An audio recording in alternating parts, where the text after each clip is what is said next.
Hey guys, Miss Morell here with your recap of science instruction in seventh grade for last Wednesday and Thursday, March 31st and April 1st. We wrapped up Unit 17 by talking about satellite images.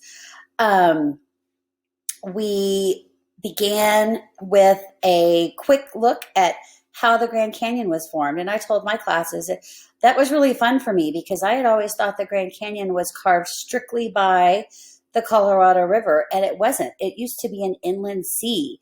And as its level rose and fell, it carved out the shape of the Grand Canyon.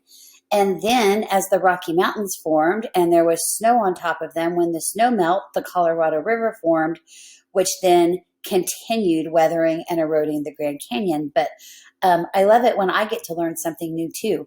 So we talked about how weathering, erosion, and deposition formed the Grand Canyon. The erosion and deposition part's really cool because we also learned that for every mile the Colorado River flows, it drops 10 feet in elevation. And so that means there's a lot of erosion happening, lots of sediment getting carried downstream to be deposited. We then went on to talk about satellite images. I pulled up a picture of the Ever Given barge that has been stuck in the Suez Canal, or it's free now, but it was stuck most of last week. And we talked about what we're seeing on this image and where might this image have been taken? How was this image taken? So that was an interesting way to begin talking about satellite images. We then pulled up a page that told us that satellite images or satellites are objects orbiting around other objects. So satellites continuously move around Earth. They're man-made satellites, but we also have some natural satellites. We have the moon, for example, is a natural satellite that revolves around the Earth. Scientists use satellites for all kinds of things. Some have telescopes on them for taking pictures deep into space. Some of the most iconic and famous images taken of deep space were taken by the Hubble Space Telescope, orbiting high in the upper atmosphere. And we talked about how the reason for that is because you need to be clear of the atmosphere to get those images because the atmosphere is made of matter. So sometimes you have storms and you have pollutants and you have other things that would interrupt your ability to take pictures of deep space. So that's why we put our telescopes up high on satellites in the upper atmosphere. But sometimes we look down at Earth instead of out into space. And when we look down on Earth, we're able to see things like hurricanes, the before and after effects of them.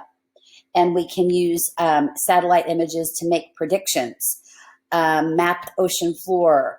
Satellite images are great for showing us conditions on the ground on Earth. We compared satellite images to topographic maps. Topographic maps are something you'll get more of in eighth grade.